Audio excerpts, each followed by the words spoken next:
You know when you make one little joke and suddenly your entire life implodes? That's basically what happened to me. I'm Lexi, 31, and until last Saturday night, I thought I had everything figured out. My husband, Julian, and I have been married for 4 years, and honestly, things were pretty great. We have this gorgeous 3-bedroom house that we bought 2 years ago, a solid group of friends, and Julian just got this big promotion that's going to change everything for us. Our friend group is tight, 6 couples who've known each other since college. We do these monthly dinner parties that rotate houses, and it was finally our turn to host. I was excited to show off our place since we just had the kitchen redone. Julian thought it was too expensive, but I convinced him it would increase our property value. Men just don't understand these things sometimes. Julian's promotion is at his office job, nothing fancy, but it comes with a serious pay bump. The only downside is he'll be traveling 2 weeks out of every month. When he first told me, I acted supportive. That's amazing, babe. I'm so proud of you. But between us, I was thinking about all those nights I'd be stuck at home alone while he's staying in nice hotels. I mean, I'm happy about the money. Obviously, we can finally afford that vacation to Greece I've been wanting to take. And maybe I can update our bathroom next. But the travel thing? Not thrilled. My friend Cassidy is the only one who really gets me. We tell each other everything, and I mean everything. She knows exactly how big Julian is, his weird little noises, that thing he likes me to do in bed, everything. Julian has no idea I tell her this stuff, and honestly, it would probably crush him if he knew. He's kind of sensitive that way. But that's what best friends are for, right? To share all the juicy details. Julian and I have this dynamic in the bedroom. He likes when I take charge, and sometimes I'll tease him a little about certain things. He's into it, I swear. And sometimes when I'm with Cassidy, I'll joke about it, too. It's harmless girl talk. Looking back, maybe I should have noticed how Julian always seems to overcompensate around our friends. He's so eager to be the perfect host, always cooking these elaborate meals that I end up taking credit for. Oh, it was nothing, just something I threw together. When we're alone, I'll point out if he messes up the recipe, but in front of our friends, I act like he's the luckiest guy alive to have me, and he plays along, so clearly he's fine with it. The night of the dinner party, I was so excited to finally show off the new kitchen. Julian spent all day cooking while I handled the atmosphere. You know, flowers, candles, the playlist.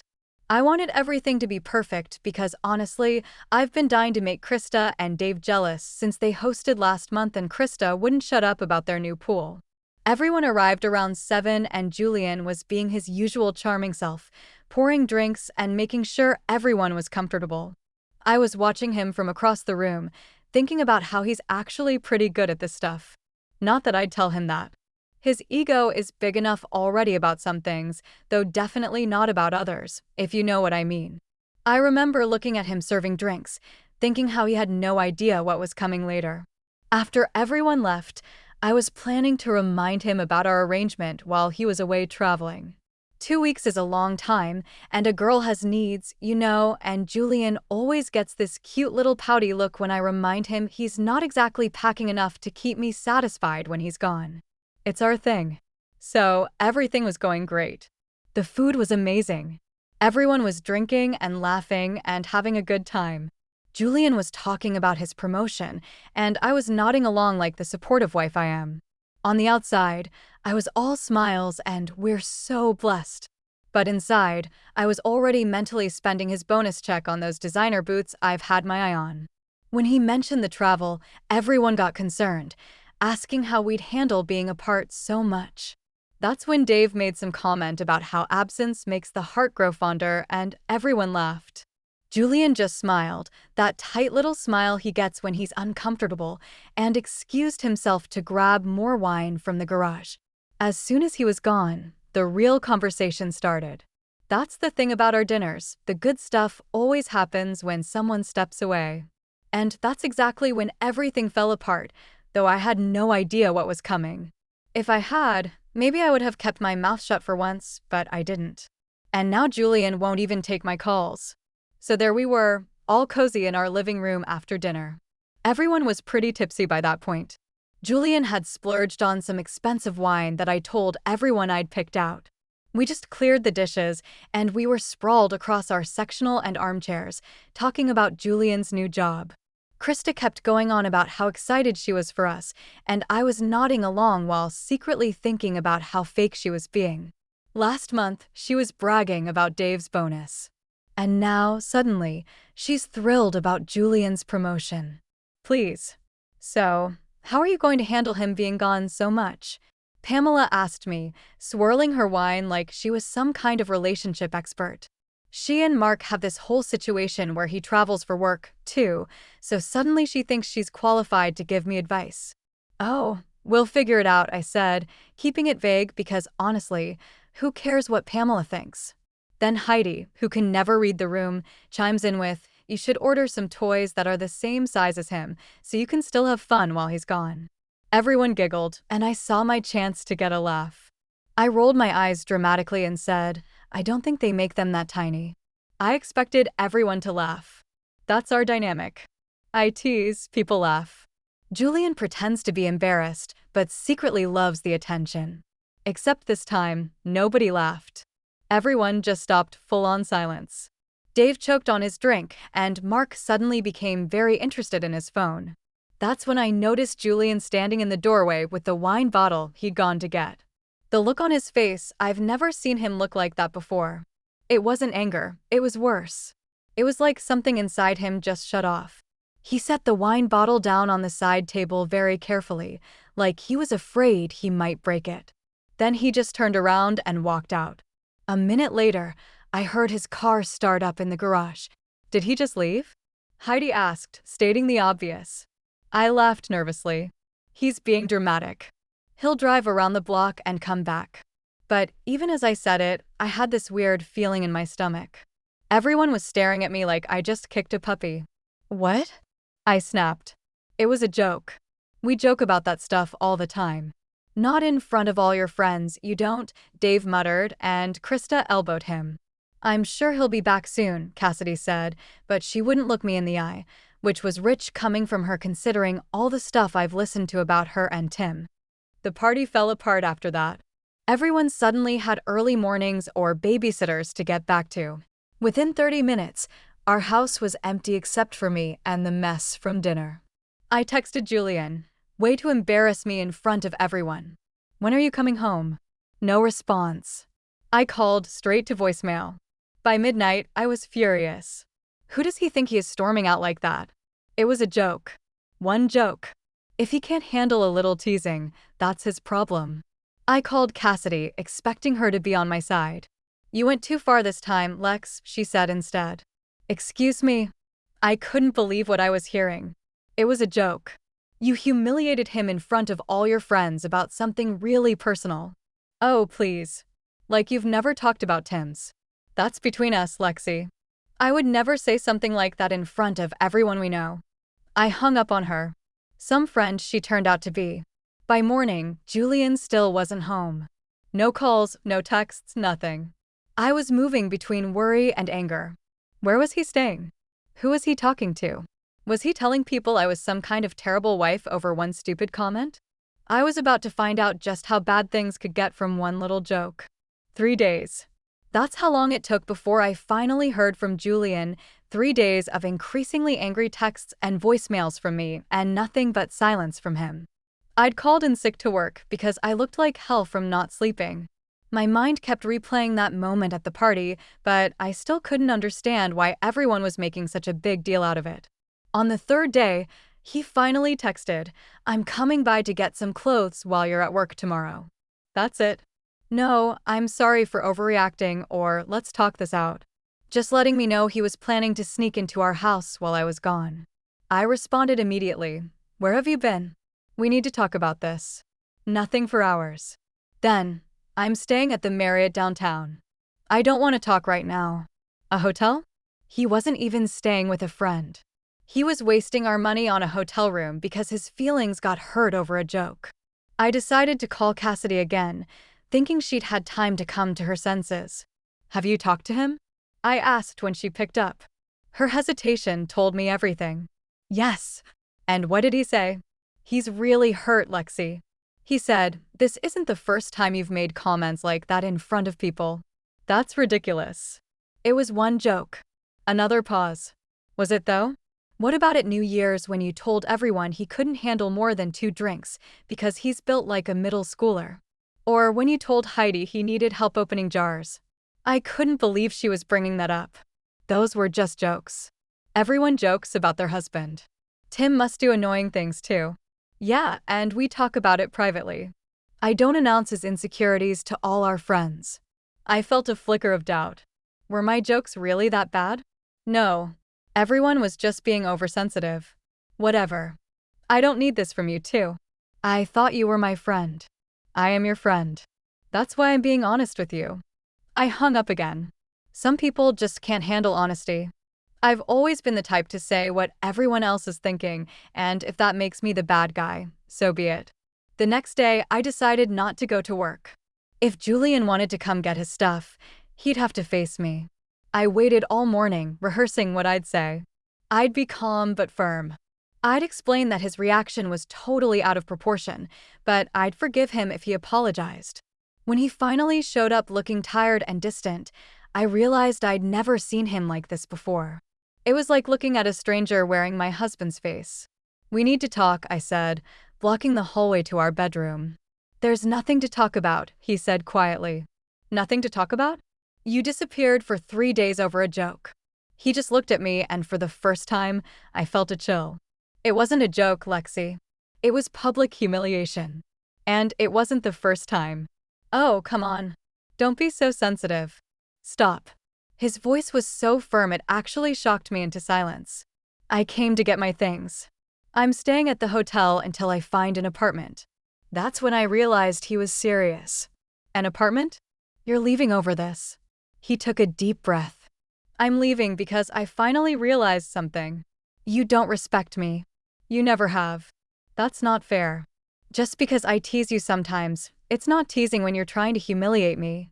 And it's not just that comment. It's everything. The way you talk about me to your friends. The way you dismiss my feelings. The way you take credit for things I do." I felt my face getting hot. "What are you talking about? Who's been filling your head with this stuff?" That's when he pulled out his phone and showed me the texts, dozens of them between me and Cassidy going back months. Screenshots that she had sent him. "These," he said quietly. "This is what I'm talking about." There they were. All my private conversations with Cassidy about Julian, the jokes about his size, his performance, his insecurities, things I'd said in confidence to my best friend. "She showed you our private conversations?" I was livid. What kind of friend is that? The kind who finally realized how toxic you are. I felt like I'd been slapped. Me? Toxic? I'm your wife. "Not for much longer," he said, and walked past me to the bedroom. I followed him, watching as he methodically packed a suitcase with clothes and toiletries. "You can't be serious. You're throwing away our marriage over some texts and one comment." He stopped and looked at me. "Do you even hear yourself? You're still not getting it. You betrayed my trust in the most humiliating way possible, and you've been doing it for years. I just didn't see it until now. So this is Cassidy's fault. She betrayed me." Julian zipped up his suitcase. "No, Lexi, this is your fault. And the fact that you still can't see that is exactly why I'm leaving." As he walked out the door, I shouted after him, "You'll be back." "Where are you going to go? This is your home." He paused at the door, not turning around. "Not anymore." And just like that, he was gone again. I stood in our suddenly empty house, furious at him, at Cassidy, at everyone. How dare they make me the villain? I was just being honest, something most people are too cowardly to be. I had no idea then how much worse things were about to get. Word travels fast in a friend group. By the end of the week, everyone knew Julian and I were taking a break, as I was calling it. I tried to control the narrative, telling people he was being oversensitive about a harmless joke, but I could tell from their responses that they'd already heard his side. I posted on Facebook, "Sometimes the person you thought would be there forever turns out to be the one who walks away when things get tough." Standing strong. I expected an outpouring of support. Instead, the post got 3 likes, all from acquaintances who had no idea what was going on. None of our close friends engaged with it at all. So I called Heidi, thinking she'd be more sympathetic since she was the one who started the whole toy conversation. I just don't get why everyone's acting like I committed some crime, I said after explaining the situation. Lexi, she said, sounding uncomfortable, what you said was pretty bad. It was a joke. Would you have found it funny if Julian had made a joke about your body in front of everyone? She asked. I rolled my eyes. That's completely different. Is it? Yes. Guys are supposed to be able to take a joke. I think the issue is that it wasn't really a joke. It was mean. I couldn't believe it. Even Heidi was against me. Fine, whatever. I have to go. I hung up and threw my phone across the couch. The next day, I decided to go back to work. I needed something normal, and my job at the marketing firm was usually my safe space. But as soon as I walked in, I could tell something was off. Conversations stopped when I approached. People were overly polite but distant. Then I saw Cassidy in the break room and understood. We worked at the same company in different departments. She must have been telling people her version of events. I cornered her by the coffee machine. Having fun ruining my life? I hissed. She looked startled. What are you talking about?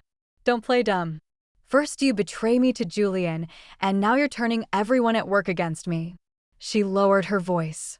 I haven't told anyone anything, and I didn't betray you. I did what a real friend should have done a long time ago by showing my private messages to my husband. Messages where you constantly degraded and humiliated him.